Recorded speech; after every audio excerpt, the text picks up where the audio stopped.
नमस्कार, सुस्वागतम। BA BSc second year 4th semester SL Hindi के अंतर्गत कल की तासिका में हमने जनसंचार से तात्पर्य एवं स्वरूप इस मुद्दे पर चर्चा की थी। जनसंचार की परिभाषा देखते समय हमने इस बात का उल्लेख किया था कि किसी स्थान पर रहने वाले एक व्यक्ति या एक व्यक्ति समूह तक अर्थपूर्ण संदेशों को या विभिन्न सूचनाओं को पहुंचाना ही संचार या जनसंचार कहलाता है। आज हम जनसंचार माध्यम के विभिन्न रूपों एवं अलग अलग प्रकारों पर चर्चा करेंगे। जनसंचार माध्यम या जनमाध्यम अंग्रेजी के मास मीडिया का हिंदी अनुवाद है, जिसका अति सामान्य अर्थ है वह साधन जिसके द्वारा कुछ अभिव्यक्त किया जाए अथवा संप्रेषित किया जाए। संप्रेषित अर्थात पहुंचाया जाए। संचार प्रक्रिया को भी हम लोगों ने पढ़ा है और पढ़ते समय इस बात का उल्लेख हमने किया है कि मानव समाज के सभी मिले जुले वर्गों तक बड़े पैमाने पर, चाहे वे पास हो या फिर कहीं दूर स्थान पर स्थित हो, कुछ विचार, भाव, सूचनाएं या जानकारी पहुंचाई जाती है। ये विचार, भाव, सूचनाएं या फिर जानकारी संचार के क्षेत्र में सार्थक संदेश के रूप में प्रसिद्ध है। इन सार्थक संदेशों के संप्रेषण के लिए अर्थात इन सार्थक संदेशों को एक व्यक्ति से या व्यक्ति समूह से दूसरे व्यक्ति तथा व्यक्ति समूह तक पहुंचाने के लिए कुछ साधनों या उपकरणों का प्रयोग किया जाता है और यही साधन संचार माध्यम या फिर जनसंचार माध्यम कहलाते हैं। जनसंचार की प्रक्रिया को पढ़ते समय हमने विभिन्न तत्वों का भी उल्लेख किया है, जिनमें संप्रेषक, सार्थक संदेश, श्रोता तथा माध्यम आदि को हमने पढ़ा है। इस प्रक्रिया में जहाँ सार्थक संदेशों का महत्व है, वहीं संचार माध्यमों का भी उतना ही महत्व है।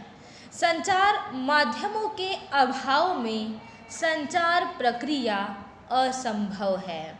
यदि माध्यम या साधन ही नहीं होंगे तो संचार की प्रक्रिया को सुचारू रूप से नहीं किया जा सकता या फिर संचार की प्रक्रिया असंभव ही मानी जाएगी। संचार के विभिन्न माध्यमों पर यदि सूक्ष्मता से विचार किया जाए तो दिखाई देगा कि आदिम मनुष्य ने आरंभिक काल से ही संचार के लिए किसी न किसी साधन या माध्यम का आविष्कार ज़रूर किया है। आरंभ में जब मनुष्य जंगलों में रहा करता था, तब शारीरिक हाव भाव, संकेत आदि का प्रयोग संचार के लिए किया जाता था। इन हाव भाव संकेतों से होते होते धीरे धीरे भाषा का जन्म हुआ और भाषा संचार का एक महत्वपूर्ण माध्यम और साधन बन गई। अर्थपूर्ण संदेश संग्राहक तथा आवश्यकता के अनुरूप संचार को सुचारू और प्रभावी बनाने के लिए विभिन्न कला रूपों का जन्म होता चला गया। साथ ही मुद्रण कला का आविष्कार भी संचार की दुनिया में एक क्रांति सिद्ध हुआ। मुद्रण कला के आविष्कार के बाद उस पर आधारित विभिन्न माध्यमों को भी अपनाया गया।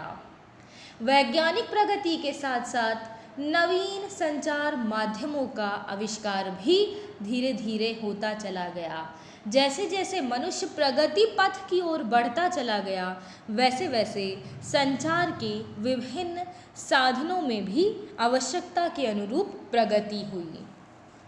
रेडियो, सिनेमा, इलेक्ट्रॉनिक तथा नव इलेक्ट्रॉनिक उपकरण मनुष्य की वैज्ञानिक प्रगति का ही परिणाम है। इस प्रकार से इन संचार माध्यमों के अनेक रूप या प्रकार मिलते हैं, जिन्हें दो भागों में बांटकर देखा जा सकता है। पहला भाग है परंपरागत जनसंचार माध्यम। परंपरागत संचार माध्यमों से तात्पर्य ऐसे माध्यमों से है जो पीढ़ी दर पीढ़ी विकसित होते आए हैं और जो वर्तमान समय में भी संचार के क्षेत्र में क्रियाशीलता दिखा रहे हैं। इन विभिन्न संचार माध्यमों में वार्ता, कथा, मेले, उत्सव, लोकगीत, लोकनाट्य, शिलालेख तथा विभिन्न कलाओं का उल्लेख किया जा सकता है। राजकाज के दौर में राजनीतिक सत्ता के संचार माध्यम के रूप में भी प्रशासनिक दौरे, विभिन्न दूतों के द्वारा संदेश प्रेषण आदि संचार के विभिन्न साधन हुआ करते थे। राजसत्ता जनसंचार के लिए एक बहुत ही महत्वपूर्ण माध्यम था, जिसमें ढोल या डुग्गी पीटकर लोगों को शासन की सार्वजनिक सूचना का प्रेषण किया जाता था। आगे जिसका परिवर्तित रूप शिलालेख के माध्यम से हमारे सामने आता है। वर्तमान समय में भी कई परंपरागत संचार माध्यम प्रचलित है, जिनमें लोक कथा का नाम विशेष उल्लेखनीय है। लोक कथा भारत में प्राचीन काल से ही मौखिक या फिर लिखित रूप में एक पीढ़ी से दूसरी पीढ़ी तक प्रवाहित होती रही है।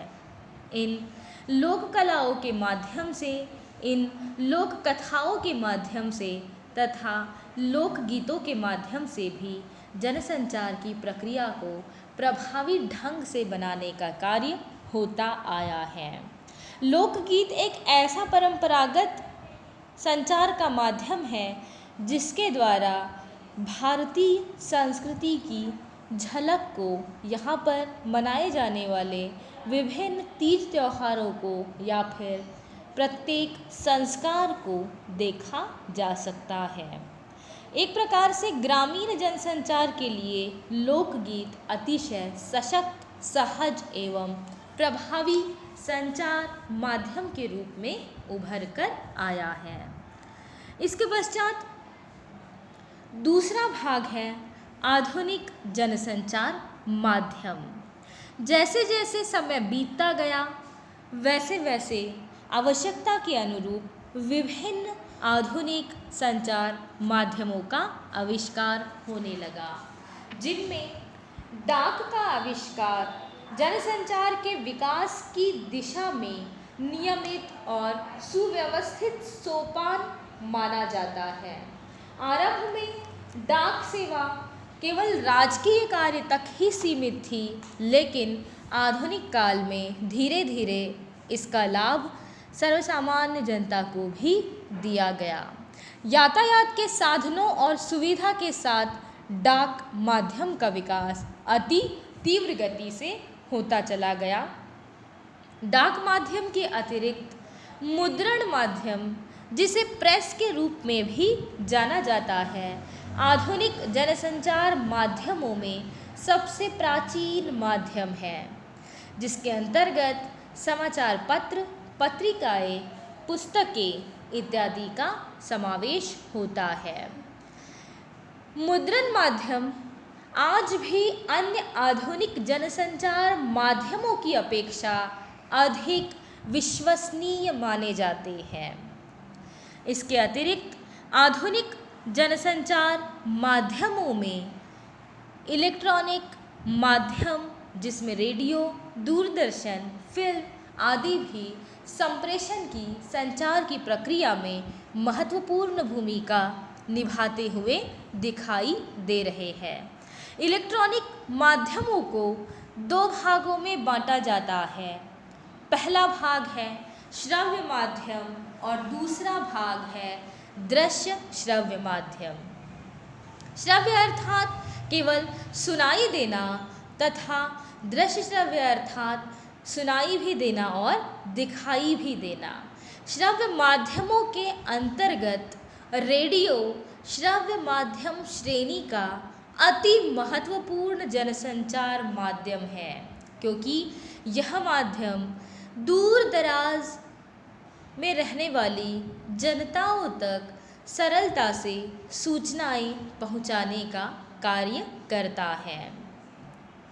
इसके अतिरिक्त दृश्य श्रव्य माध्यमों में दूरदर्शन तथा सिनेमा का भी महत्वपूर्ण स्थान है, जिनका संचार प्रक्रिया में अपना अलग अलग एवं विशेष महत्व है। इन इलेक्ट्रॉनिक माध्यमों के अतिरिक्त आधुनिक काल में वर्तमान समय में वैश्वीकरण के इस युग में नव इलेक्ट्रॉनिक माध्यमों का भी आविष्कार हुआ, जिसमें कंप्यूटर तथा इंटरनेट विशेष स्थान रखता है। कंप्यूटर और इंटरनेट ने संपूर्ण संचार प्रणाली और संचार माध्यमों में एक आमूल परिवर्तन कर दिया। मुद्रण माध्यम, रेडियो तथा दूरदर्शन को भी इन्होंने नए आयाम प्रदान किए हैं। 20वीं सदी के उत्तरार्ध का एक अद्भुत आविष्कार है कंप्यूटर। जीवन के हर क्षेत्र में जिसने अपनी उपयुक्तता को सिद्ध कर दिया है। व्यापार, कला, संस्कृति, वैज्ञानिक अनुसंधान, अंतरिक्ष, पर्यावरण, चिकित्सा के साथ साथ संचार के क्षेत्र में भी कंप्यूटर वर्तमान समय में बहुमूल्य योगदान दे रहा है। कंप्यूटर का आविष्कार विज्ञान की मानवता को सबसे बड़ी देन है। ऐसा कहा जाता है, यदि विज्ञान की सबसे बड़ी देन मानव समाज के लिए कंप्यूटर है, तो इंटरनेट का आविष्कार उस देन को एक महान वरदान के रूप में सिद्ध करता है। यदि कंप्यूटर ना होता तो इंटरनेट नामक महामार्ग भी प्रशस्त नहीं किया जा सकता था।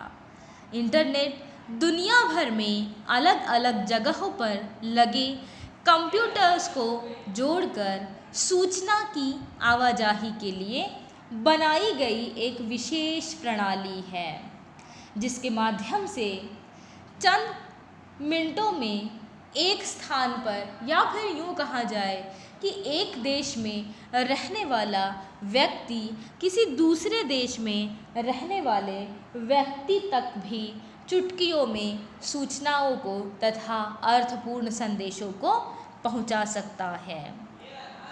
ईमेल एक ऐसा माध्यम है जिसके द्वारा भी सूचना, संदेश, पत्र दुनिया के किसी भी कोने में तत्काल पहुंचाए जा सकते हैं। कंप्यूटर तथा इंटरनेट के अलावा पेजर भी एक ऐसा छोटा सा उपकरण है जिसके माध्यम से एक निर्धारित क्षेत्र के भीतर लिखित संदेश को भेजा या फिर प्राप्त किया जा सकता है। इसका समावेश भी नव इलेक्ट्रॉनिक माध्यम के अंतर्गत होता है। सेल्युलर फोन भी पेजर का ही विकसित रूप है। एक छोटे से उपकरण के द्वारा दूरध्वनि की तरह संचार किया जा सकता है। फैक्स भी नव इलेक्ट्रॉनिक माध्यमों के अंतर्गत आता है, जिसका प्रयोग वर्तमान समय में संचार के क्षेत्र में किया जा रहा है। किसी लिखित संदेश को उसी रूप में प्रेषण का यह उपकरण है। टेलीफोन से जोड़कर इसका इस्तेमाल किया जाता है। इस प्रकार से जनसंचार के विभिन्न माध्यमों में परंपरागत संचार माध्यमों के साथ साथ आधुनिक जनसंचार माध्यम, इलेक्ट्रॉनिक तथा नव इलेक्ट्रॉनिक माध्यमों का समावेश होता है। कल की तासिका में हम समाचार लेखन इस मुद्दे पर चर्चा करेंगे। धन्यवाद।